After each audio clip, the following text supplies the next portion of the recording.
자, 이 3교시에는요, 법률행위 의의와 종류에 대해서 공부를 할 건데, 법률행위의 개념에 대해서는 2교시 막판에 설명드렸어요. 한번 괄호넣기 해볼까요? 법률행위란 무엇을 필수 불가결의 요소로 하는 법률 요건이다. 뭐라고 해야 되죠? 의사표시죠. 의사표시가 들어있으면 됩니다. 예, 그런 의사표시가 반드시 들어있는 법률 요건을 법률행위라고 얘기를 합니다. 의사표시요. 의사를 표시하는 것. 의사는 생각이고, 표시는 그 생각을 밖으로 표출하는 말이나 행동을 얘기해요. 소리 좀 줄어들었나요? 괜찮나요? 좀 줄은 것 같네. 의사표시. 근데 여러분들 자기 생각을 말로 내뱉었다고 해서 전부 다 의사표시인 건 아니에요. 예를 들면 요즘 갑자기 날씨가 추워질 것 같은데 감기 조심하세요. 제가 여러분들한테 이런 말을 했다. 그런 건 의사표시가 아닙니다. 또는 갑이 을에게 나 너 좋다, 나 너 사랑한다 라고 말을 했다. 의사표시 아닙니다. 그러니까 아니면 너 밥맛이다 이렇게 말을 했다. 그런 것도 의사표시가 아니에요. 그러니까 자기 생각을 말이나 글로 썼다고 해서 다 의사표시인 건 아니에요. 의사표시가 되려면 반드시 권리 변동에 관한 생각이어야 돼요. 그러니까 내가 권리를 발생시키거나 변경시키거나 소멸시키고 싶다는 그 생각을 표시한 것만 의사표시예요. 내가 너 좋다라든지 밥맛이다, 등산 갈래? 이런 건 권리 변동하고 관계가 없기 때문에 의사표시가 아닌 거야. 그럼 의사표시는 뭐냐? 이런 것들이 의사표시예요. 제가 6개의 의사표시를 지금 예로 든 건데 청약, 승낙, 해제, 취소, 면제, 유언 한번 보여드릴게요. 자, 갑과 을이 만났는데 갑이 이 건물 주인인데 갑이 을에게 이렇게 말을 하네. 이 건물 당신 3억 원에 사시겠어요? 라고 말을 했어요. 갑이 을에게. 이게 의사표시예요. 왜냐하면 이거를 법적으로 분석을 해보면 건물을 3억 원에 사시겠냐라는 말은 네가 3억만 주면 소유권을 이전해 줄 의사가 있다는 걸 표시한 거잖아요. 의사표시인 거죠. 권리 변동에 관계된 생각을 표시한 거니까. 이 의사표시는 골라보세요. 이 중에서 뭘까요? 청약이에요. 청약은 계약을 하자고 청했다라는 거예요. 먼저 쿡 찌른 거지, 청약. 그랬더니 우리 3억 줬소. 3억에 사겠습니다라고 하네. 이것도 의사표시예요. 이 의사표시는 뭘까요? 승낙이에요. 그러니까 청약과 승낙의 두 의사표시가 만났어요. 합의가 된 거지. 합치가 됐어요. 그러면 계약이 체결되는 거야. 공식이에요. 청약 플러스 승낙이 합치되면 계약.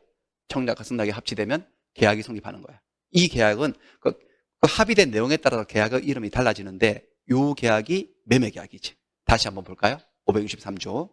매매는 일방은 재산권을 이전하겠다고 약정하고, 이 약정했다는 게 의사표시를 했다는 소리지. 해석을 해보면 소유권을 넘겨드릴게요 라고 약정하고 의사표시하고, 상대방 을은 대금 3억 원을 주겠다고 약정 의사표시를 해서 그게 합의가 되면 그 매매의 효력이 생긴다라고 하고 있어요. 매매계약이 체결된 거야. 그러니까 매매계약의 효력은 뭐냐? 매도인은 매수인에게 매매의 목적이 된 권리, 이 건물의 소유권을 이전하여야 하고, 이전할 의무가 생기고, 매수인은 약속한 대로 3억 원을 지급해야 한다. 얘한테는 소유권 이전 의무가 생기고, 얘한테는 대금 지급 의무가 생기지. 반대로 얘기하면 권리와 의무는 동전의 앞뒷면이니까 얘한테는 소유권 이전해 주세요라고 청구할 권리가 생기고, 얘한테는 대금 주세요라고 대금 지급을 청구할 권리가 생겨요. 자, 한번 잘 보세요. 이 본질을. 이 권리와 의무는 법에 의해서 강제로 발생한 건가요? 아니면 그들의 의사에 의해서 생긴 건가요? 의사에 의해서 생겼으니까 매매 계약과 같은 이것을 우리가 법률 행위라고 부른다는 거죠. 매매 속에는 의사표시가 들어있어, 안 들어있어? 들어있고 그들의 의사대로 권리 변동이 일어날 예정이라는 거죠. 됐어요? 그래서 이렇게 해서 잘 이행을 했으면 되는데 지금부터 또 싸움이 생겨요. 이 사람이 이렇게 말, 도대체 왜 잔금을 안 주시는 거예요? 잔금날 잔금을 안 주나 보네. 잔금을 자꾸 안 주니까 애를 먹이니까 갑이 이 계약 없었던 걸로 할래요 라고 말을 하고 있어요. 이거 의사표시일까 아닐까? 느껴보세요 한번. 의사표시 같은데? 지금 이 계약을 통해서 두 사람 사이에서 권리와 의무가 생겼거든요. 그거를 계속 유지하고 싶은 거야? 없애고 싶은 거야? 없애고 싶다는 의사를 표시하고 있어요. 구체적으로 그런 말을 안 한다 하더라도 이 계약 없었던 걸로 할래요. 요거 뭘까요? 이 중에 골라보세요. 이 의사표시 이름이 뭘까? 둘 중에 하나 같은데? 해제 아니면 취소 같은데? 힌트는 순서대로 나오고 있어요. 해제예요. 이걸 해제라고 해요. 해제 한번 보여드릴게요. 이 상황 해제는 544조. 이행지체와 해제. 이행지체. 당사자 일방이 그 채무를 이행하지 아니하고 있어요. 채무를 이행하지 않는다? 얘가 잔금을 안 주고 있는 걸. 이걸 이행지체.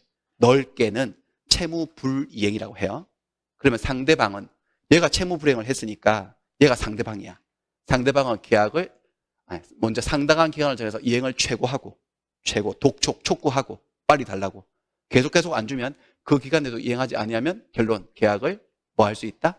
해제시켜버릴 수 있다. 지금 해제한다는 의사를 표시하고 있어요. 그럼 계약을 해제를 하면 어떻게 되느냐? 해제를 하면 계약은 사라져요. 계약은 처음부터 하지 않았던 상태로 돌아가요. 소급적으로. 그래서 각 당사자는 해제 효과, 원상회복, 계약 전 상태로 돌려줄 의무가 생겨요. 당사자 일방이 계약을 해제하면 누가 계약을 해제했든지 간에 해제가 되면 두 당사자는 둘 다 받은 거, 상대방이 받은 거 다 싹 다 돌려줄 원상 회복 의무가 생긴다는 거죠. 해제가 되면. 해제하고 있는 거예요. 그랬더니 이 을이 다 사연이 있지. 잔금을 안 준다는 이유가 있었어요. 을이 또 이렇게 말하는 이런 사기꾼을 봤나. 이 계약 엎어! 이렇게 하는 거예요. 이건 뭐 하는 거냐. 이거 왜 사기라고 하느냐. 여기 한번 잘 보세요. 이거 보이세요? 건물 부서진 거 보이세요? 건물 하자가 있거든. 이 건물에 하자가 있는데 이 여자가 이 하자를 숨기고 판 거야. 사기를 친 거지. 이렇게 이쪽으로 가서 건물 보려고 그럴 때 계속 하늘을 가리고 막 이렇게 해서 그렇게 했어요. 매매 과정에 사기를 쳤다고 가정할게요. 그래서 이게 없겠다고 하는 거지. 그러니까 당연히 잔금도 안 줬던 거고 따져보니까. 이거 뭘까? 지금 이 의사표시는 골라보세요. 취소예요. 취소하는 거예요, 이게. 취소. 뭔가 해제하고 취소는 계약을 엎어버린다는 건 비슷한데 뭔가 차이가 있어요. 이건 차차 구체적인 내용은 배우기로 하고 요거는 110조에 나와 있어요. 사기를 당해서 강박은 협박이에요, 협박. 사기를 당해서 한 의사표시, 강박을 당해서 한 의사표시는 취소시켜버릴 수 있다고 돼 있어. 그러니까 이 사람 주장은 네가 이걸 속였지 않냐, 나를. 하자가 있는 물건을 멀쩡한 물건이라 속여서 사기쳤으니까 내가 사겠다고 한 이 승낙의 의사표시, 이 계약을 취소시켜버리겠다는 말을 하고 있는 거예요. 취소. 취소가 된 법률행위가 이 매매계약이 법률행위예요. 처음부터 무효가 된 것으로 봅니다. 그러니까 이 계약을 체결한 날짜가 10월 1일이고 계약을 취소한 날짜가 11월 1일이면 한 달 동안은 계약이 유효한 상태였어. 효력이 발생해 있다가 사기를 알아차리고 취소한다고 딱 하는 순간 계약은 소급하여 처음으로 돌아가서 계약 체결 날짜로 돌아가서 처음부터 계약은 효력이 없었던 것으로 되어버립니다. 소급적으로. 그럼 계약이 효력이 없었던 걸로 되면 내가 쟤한테 줬던 계약금 중도금은 그대로 둬야 돼? 돌려받을 수 있어? 돌려받으려. 부당이득 반환청을 통해서 돌려받고 내 받은 게 있으면 나도 돌려주고 그러는 거야. 뭔가 해제하고 좀 비슷하죠? 비슷한데 좀 달라요. 자세히 배워보시면. 아무튼 이런 것들이 의사표시예요. 그러니까 너 좋다, 등산 가자 이런 거하고 말이 차원이 다르지. 권리 변동에 관한 생각을 표시하는 게 의사표시예요. 조금 더 보여드릴게. 얘가 2개 더 남았잖아. 이번에는 이게 철수인데 철수가 수지한테 잘 보이고 싶어서 예전에 수지한테 200만 원 빌려준 적이 있거든. 받아야 되는데 수지한테 수지야 근데 안 받을게. 너하고 나 사이에 무슨 안 받을게. 그 돈 안 갚아도 돼 라고 말하고 있어요. 이것도 의사표시입니다. 뭘까요? 이제는 2개 남았는데 면제예요. 면제시켜주는 거죠. 누가? 채권자가 채무자에게 채무를 면제시키겠다는 의사를 표시하는 거예요. 면제예요. 506조. 자, 이런 것 따라 우리 시험 범위는 사실 아니에요. 제가 조문 한번 보여드리는 건데 채권자가 채무자에게 채무를 면제하겠다는 의사를 표시했어요. 안 갚아도 돼 라고 의사 표시하면 그 사람 뜻대로 되는 거야. 채권은 뭐 해버린다? 돈 받을 권리는 소멸한다. 이게 법에 정해진 바가 아니고 법 규정은 나와 있지만 본질을 보세요. 이 채권자의 의사에 따라서 그렇게 된 거야? 법의 강요인 거야? 채권자의 의사에 따라서. 그러니까 면제와 같은 의사표시를 하는 것도 법률행위인 거지. 법률행위. 근데 여기서 미리 한번 조금 힌트를 드리고 갈게요. 이게 안 갚아도 돼라고 채권자가 말하면 채권이 그 자체로 소멸을 할까요? 아니면 채무자가 그래 안 갚을게, 내가 안 갚아줄게 라고 이렇게 합의를 봐줘야지만 채권이 소멸할까? 어떻게 될까? 두 사람이 합의를 봐야 될까? 아니면 채권자가 일방적으로 안 받겠다 그러면 안 받을 수 있을까? 일방적으로 할 수 있어요. 돈 안 받겠다고 하면 그냥 채무자 의사와 상관없이 채권은 없어지기도 해요. 없어져요. 됐어. 좀 이따 다시 이야기할게요. 이걸 면제라고 하고. 그 다음에 이거 볼까요? 이분 돌아가셨거든요. 돌아가셔가지고 유언장을 한번 유족들이 열어봤지. 딱 열어보니까 재산이 어마어마하게 많으신 분이었는데 내 재산 절반을 길동이에게 주겠다라고 유언을 하고 돌아가셨네. 의사표시네. 왜냐하면 재산 절반의 권리가 길동에게 넘어가는 의사를 표시해 놓은 거잖아요. 그렇죠? 요거를 유언이라고 하고요. 유언 중에서 유언 내용이 누구에게 뭘 주겠다고 유언을 했을 때 그 특별한 유언을 이렇게 부릅니다. 불러보시죠. 유증. 유증이라 해요. 유언이에요. 유언인데 유언의 내용이 누구에게 뭘 주겠다는 유언을 유증이라고 해요. 유언의 일종인 거지. 의사표시입니다. 이런 것들이 의사표시이고 요것들을 하는 행위를 법률행위라고 한다는 거예요. 의사표시가 그 속에 들어있으면. 여기까지가 개념이었고 이제 종류로 가볼게요. 이게 유언, 유증이에요. 종류. 근데 이제 그림위법 책을 받아보시면 법률행위 종류가 여러 가지 분류들이 나오는데 지금 오늘은 완전히 구구단하는 날이어서 딱 두 가지 분류만 보여드릴게요. 가장 핵심적인, 가장 기초적인 두 가지. 첫 번째, 법률행위는 그 속에 반드시 의사표시가 들어있다고 말씀드렸어요. 그 의사표시가 몇 개가 들어있느냐, 그 안에. 그 행위 속에 어떤 방향으로 들어있느냐에 따라서 셋으로 나누어요. 셋으로 나눕니다. 단독행위. 의사표시 몇 개 들어있을 것 같아, 느낌에. 하나. 계약에는 몇 개 들어있을 것 같아? 2개. 합동행위는 몇 개나 들어있을 것 같아? 여러 개. 이렇게 단독행위, 계약, 합동행위 이렇게 셋으로 나눠져요. 마치 사람을 피부 색깔에 따라서 약간 인종차별 같지만 흑인, 황인, 백인 이렇게 나누듯이 나눈 거야. 또 두 번째 방식은, 분류 방식은 이 법률행위가 성립해서 효력이 생기는 데 있어서 법이 일정한 어떤 방식, 양식을 요구하고 있느냐에 따라서 둘로 나눕니다. 특별한 방식을 필요로 하지 않는다. 불요식행위. 특별한 방식을 필요로 한다. 뭘까요? 불자 떼면 요식행위. 이렇게 나눠져요. 자, 요게 아주 기본적인 내용이거든요. 요거 한번 볼게요. 자, 요 분류를 볼 건데 이 속에는 다 법률 행위들이기 때문에 하나같이 의사표시가 들어있는데 제가 의사표시를 화살표로 그림으로 표현할게요. 약간 느낌이 그렇지 않습니까? 의사표시는 내 의사가 저쪽으로 전달되는 거니까 약간 화살표의 느낌이 있죠. 요 파란색 화살표가 의사표시예요. 이렇게 화살표가 하나가 들어있어. 이 법률행위 속에. 이렇게 달랑 하나 들어있으면 단독행위라고 해요. 일방적 의사표시. 한 방향의 의사표시 하나만 가지고 성립하는 법률행위가 단독행위예요. 그러니까 이거는 단독행위는 두 사람의 뜻을 합쳐야 아니면 일방적으로 내 뜻대로 내 의사대로 권리분동을 일으킬 수 있는 거지. 자, 그 다음에 계약에는 의사표시가 이렇게 마주보고 두 개가 이렇게 있어요. 두 개의 의사표시, 서로 대립하는 의사표시가 합치되었을 때 성립하고 탄생하는 법률행위를 계약이라고 합니다. 보세요. 의사표시가 합치된 거. 끝이 딱 맞았잖아요. 이렇게. 우리 옛날에 사랑의 스튜디오 같은 거 아시나? 아시면 좀 오래되셨는데. MBC 사랑의 스튜디오에서 일요일 날 오전에 남자 넷, 여자 넷 나와서 1시간 놀고 제 끝에 맞추잖아요. 그 띠띠띠띠 해가지고 이렇게 끝이 맞아야지 커플 탄생하지. 이 남자는 제 여자 좋아가지고 이렇게 했는데 이 여자는 이쪽으로 가고 한 커플도 탄생 안 될 수 있잖아. 이 끝이 맞는 걸 합치라 그래요. 그러면 계약이 성립하는 거지.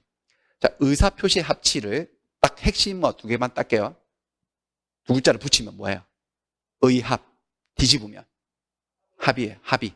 그러니까 계약과 합의는 동의어입니다. 법률용어로. 계약이 합의 보는 거죠. 의사표시 합치의 줄임말이거든. 합의로 성립하는 게 계약이고 그 다음에 합동행위는 그렇습니다. 근데 여러분들 다시 여기 답이 나와버렸는데 다시 지울게요.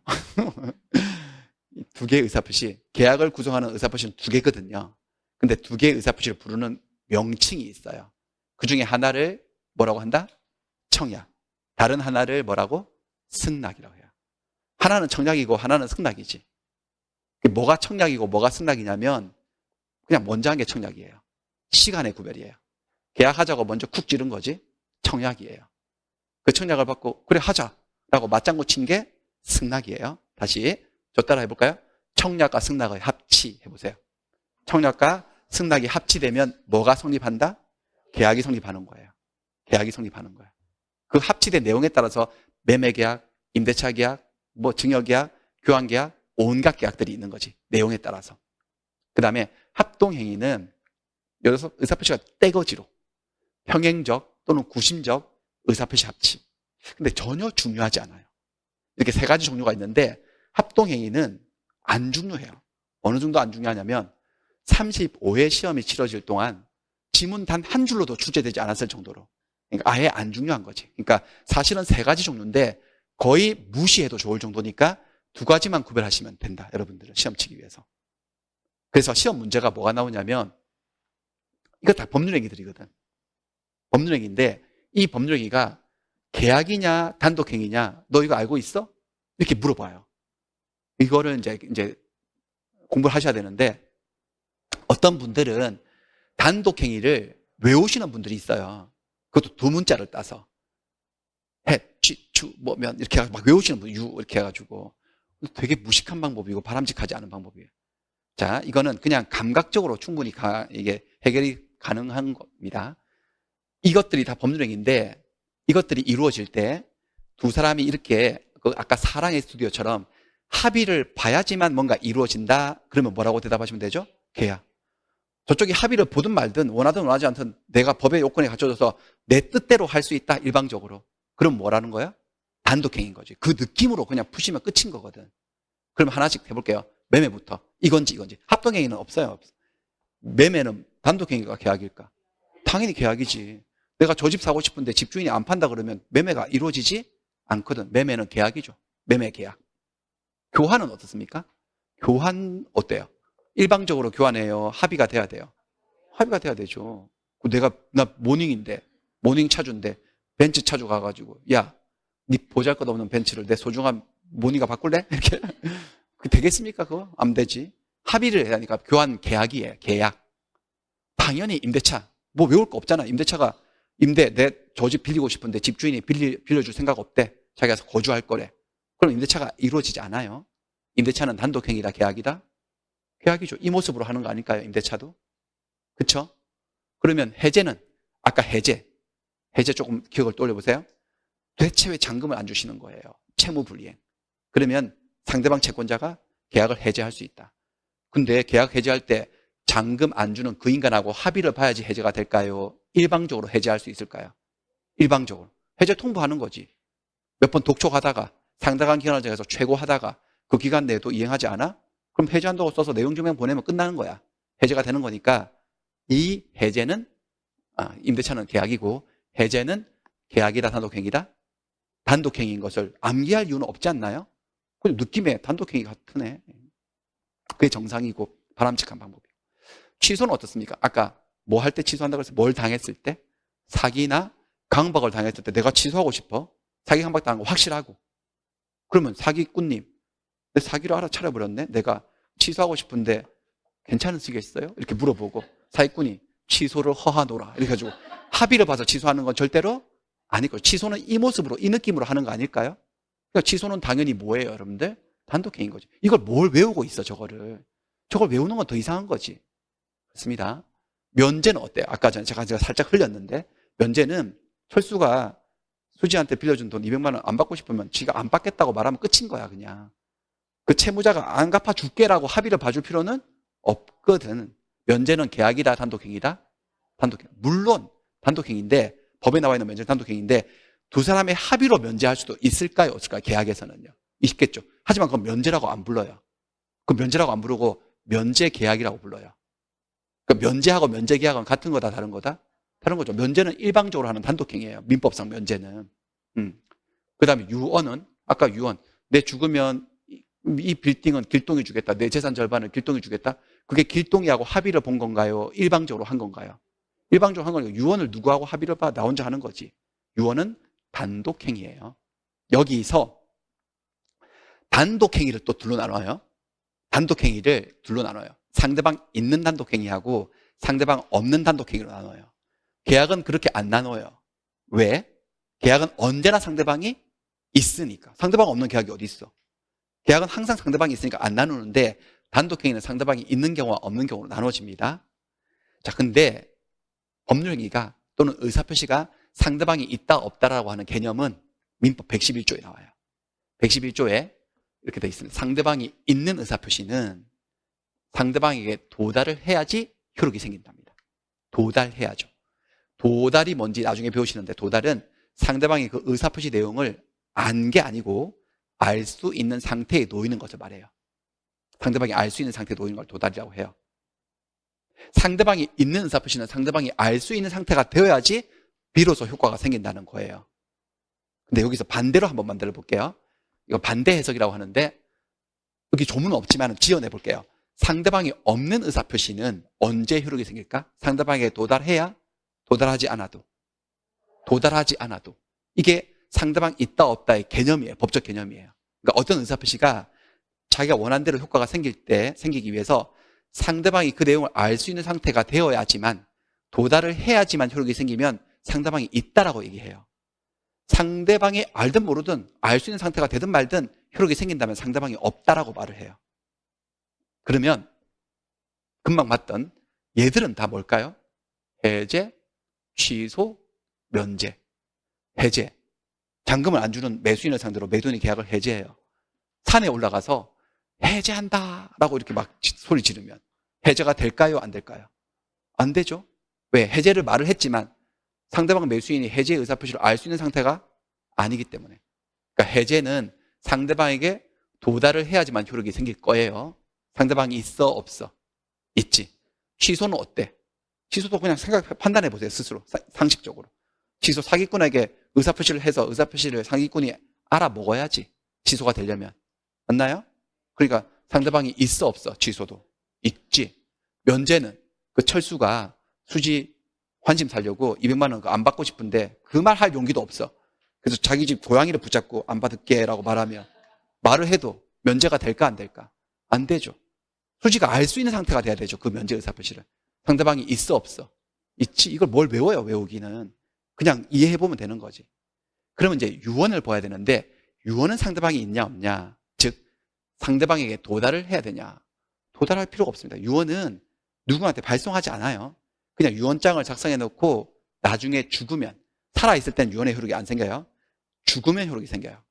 누군가에 도달하지 않아도. 여기서 좀 주의하실 게 있는데, 유증. 아까 전에 유언 중에 유언의 내용이 누구에게 뭘 주겠다라고 한 유언을 뭐라고 한다고? 유증. 유증이. 유증을 딱 보면 이 빌딩을 길동에게 주겠다라고 유증을 주셨기 때문에 느낌이 어때요? 이건 상대방이 있는 것 같아, 없는 것 같아? 있는 것 같죠?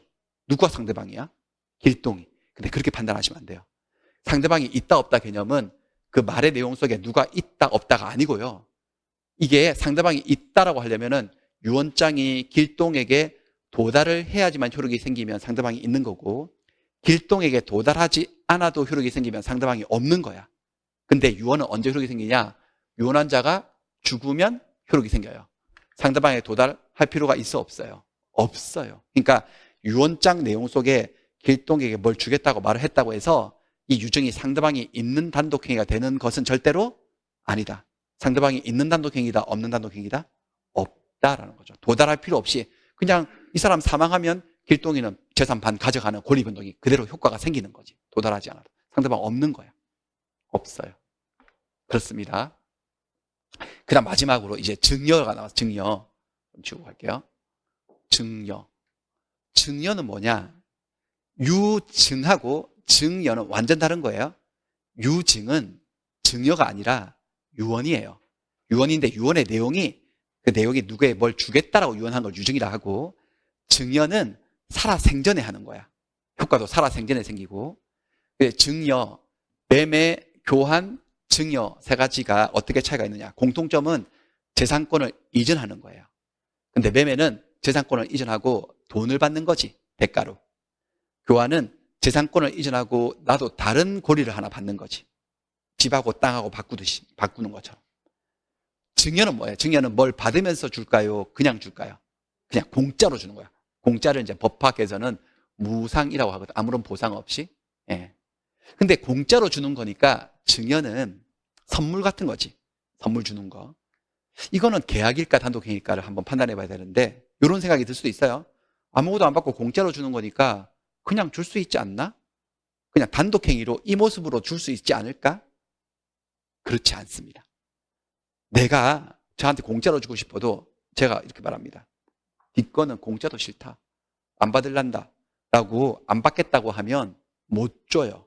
그러니까 증여는 일방적으로 하는 걸까요? 합의로 하는 걸까요? 합의로 하는 거야. 계약이에요. 증여는 계약이에요. 증여 계약. 증여 계약. 계약인 걸 제가 보여드릴게요. 증여는 554조에 나오거든요. 증여의 의, 증여의 뜻.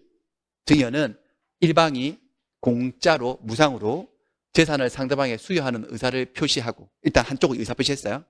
자, 의사 표시하면 효력이 생긴다라고 바로 나왔으면 단독행위일 거야.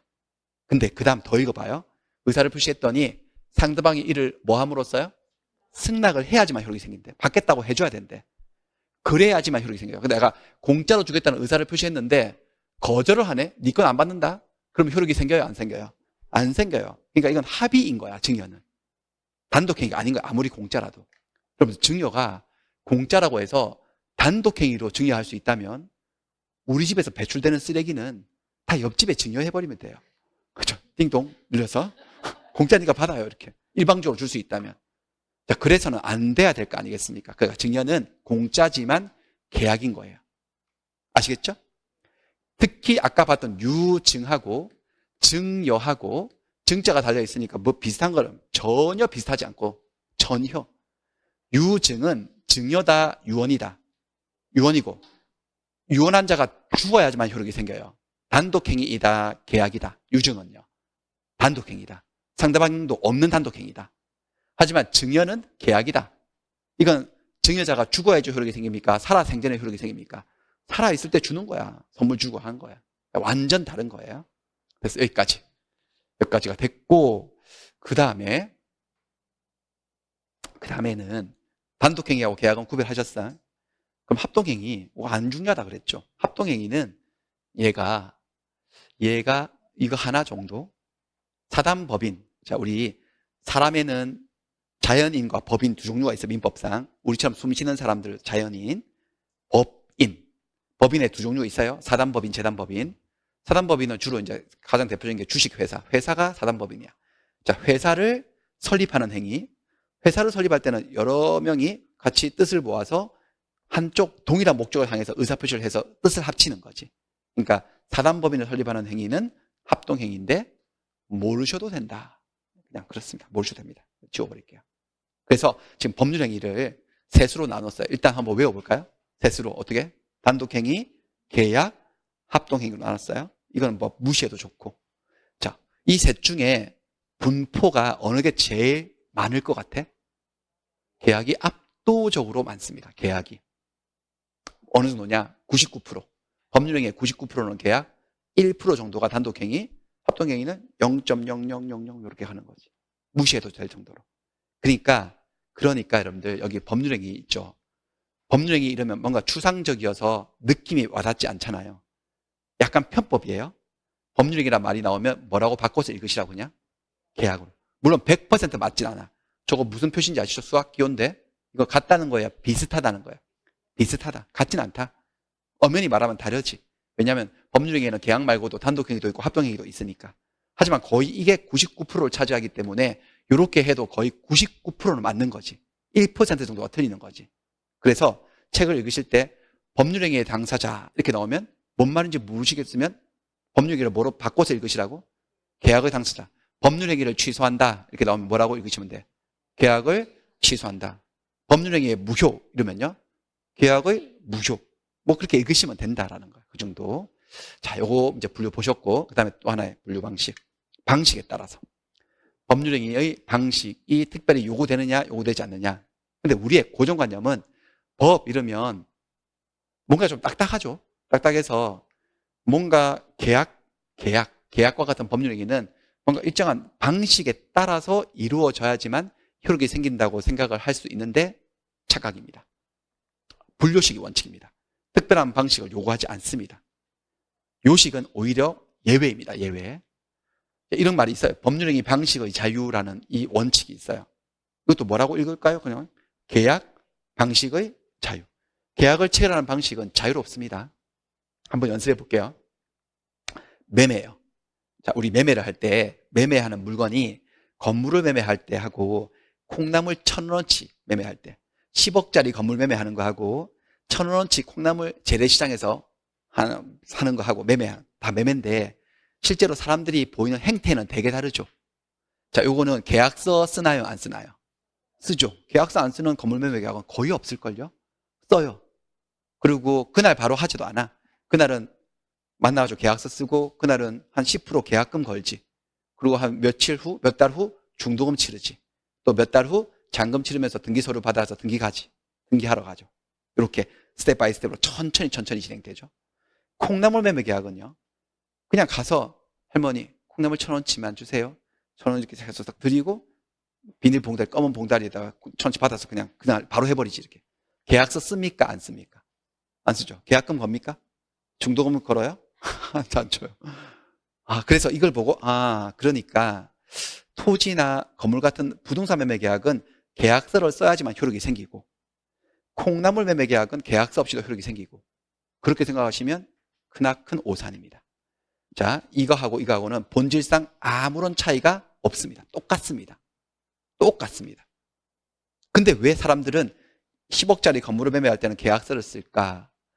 1,000원어치 콩나물 매매할 때는 왜 계약서를 안 쓸까?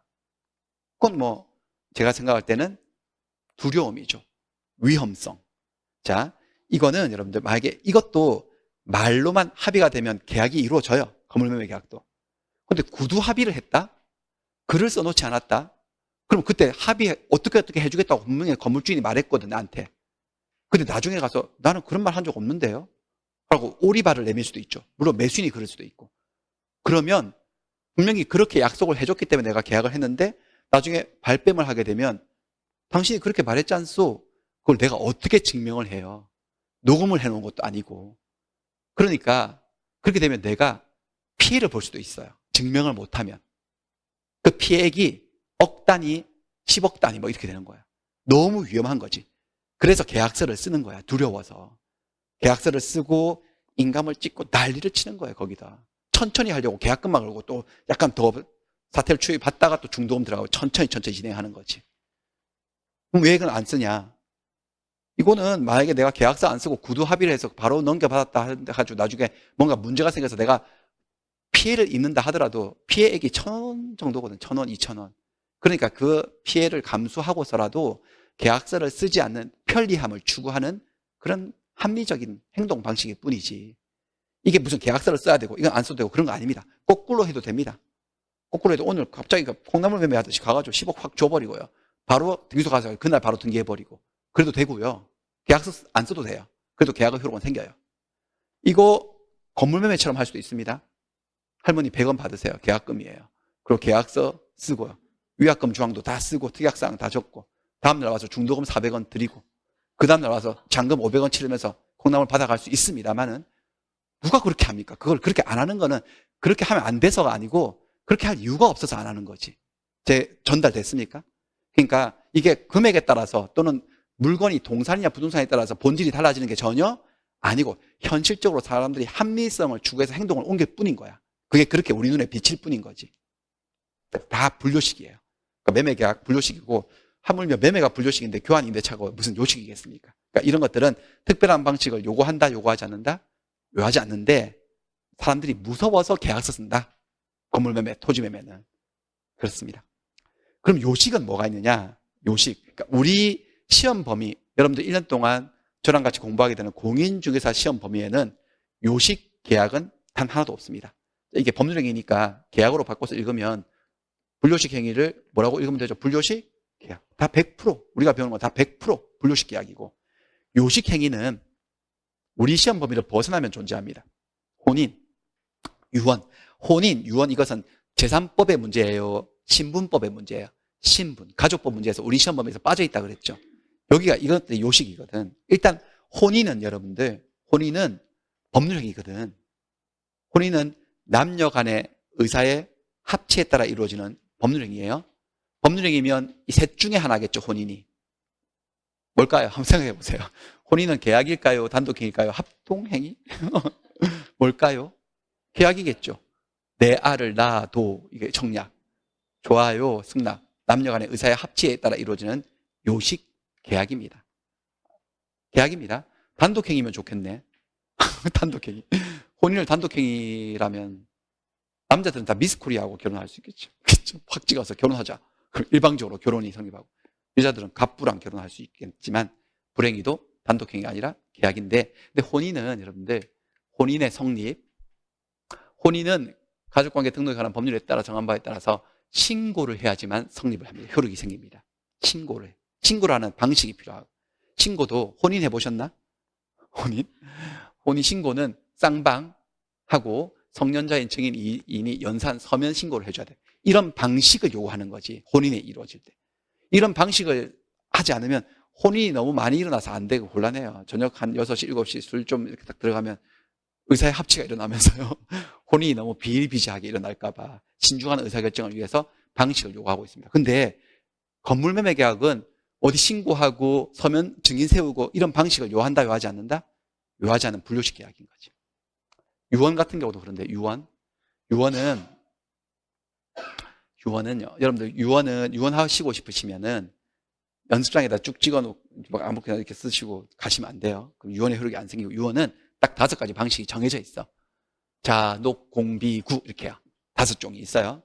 우리 시험 범위 아니니까 그냥 자필 증서로 유언할 때는 방식이 뭐냐? 유언자가 유언 전문을 기재해야 돼요. 유언 내용을 쭉 다 적고 연월일 몇 년 몇 월 며칠 적어야 돼요. 주소 적어야 돼요. 주소. 그 다음에 성명을 자서해야 돼. 타이핑 치면 안 돼요. 써야 돼요. 그리고 날인해야 돼요. 찍어놔야 돼요. 이거 중에 뭐가 빠지면 유언의 효력이 생기지 않아요. 저런 게 요식행위인 거야.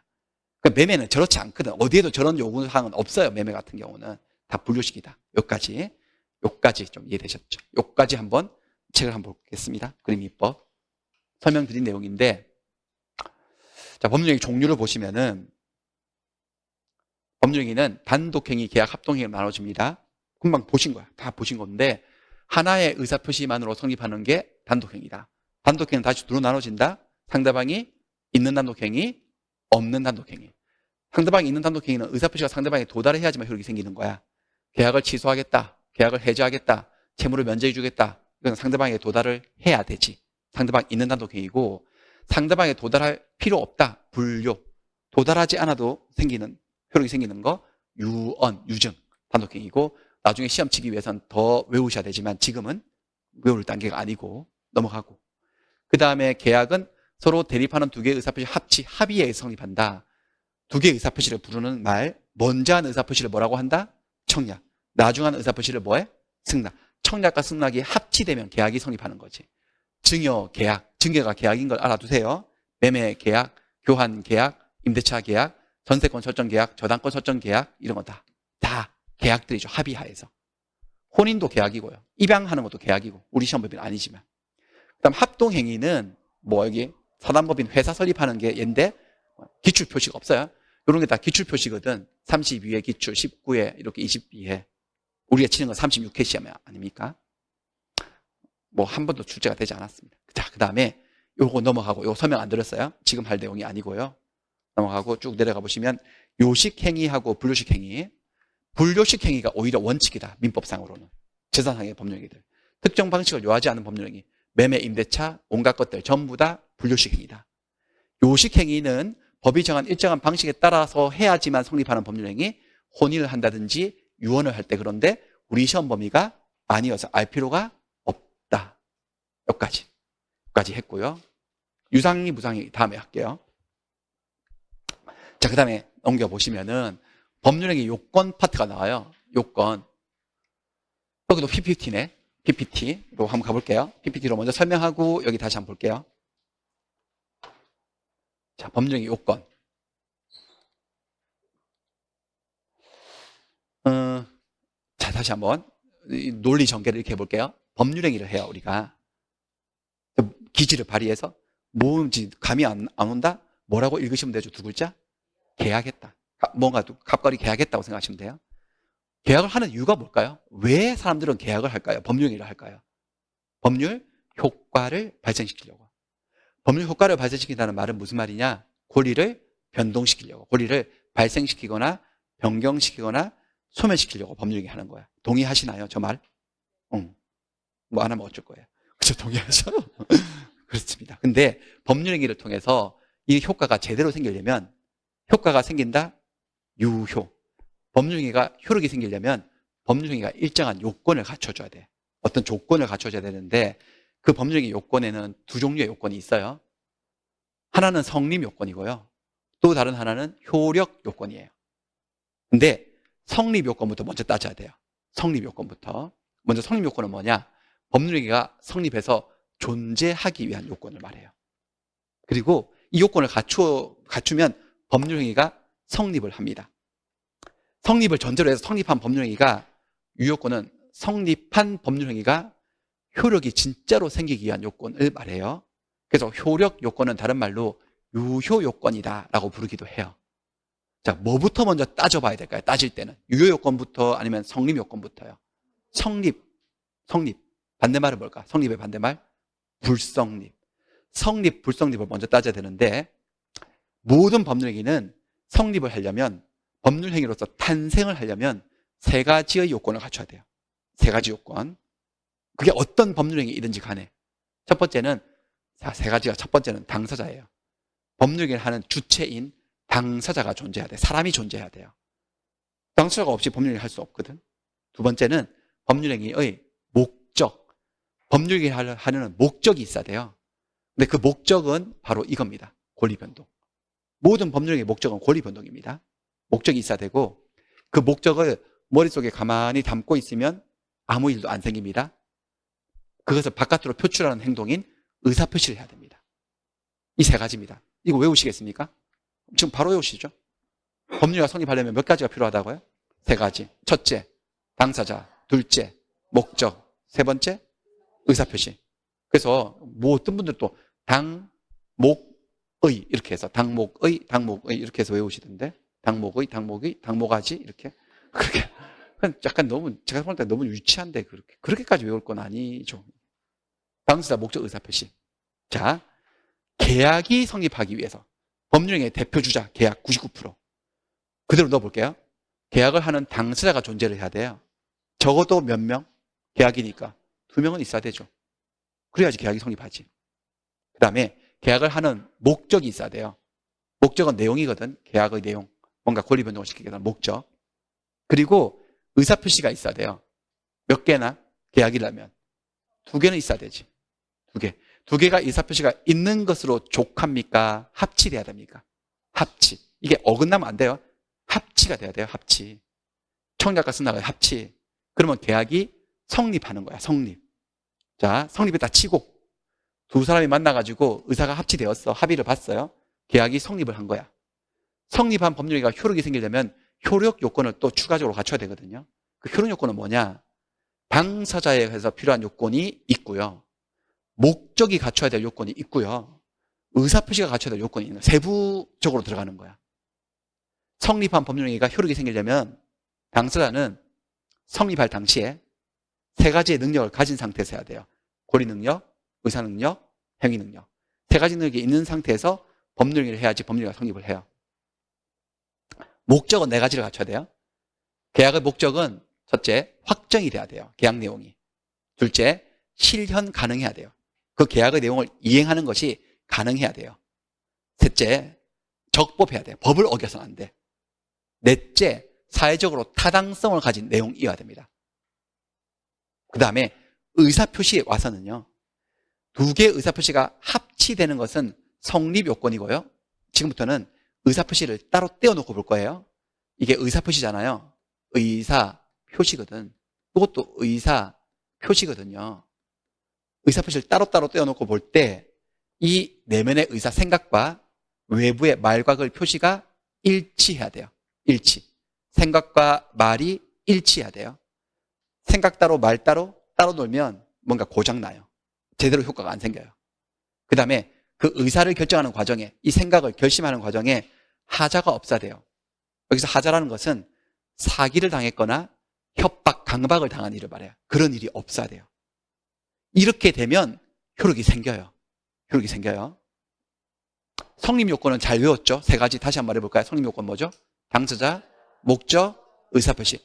효력 요건은 지금 못 외우시겠죠? 너무 많아가지고. 지금 안 외우셔도 되고. 어쨌든 효력 요건은 그 당사자가 어쩌고 저쩌고, 목적이 어쩌고 저쩌고, 의사표시가 어쩌고 저쩌고다. 이 정도만 감각을 가지시면 돼요.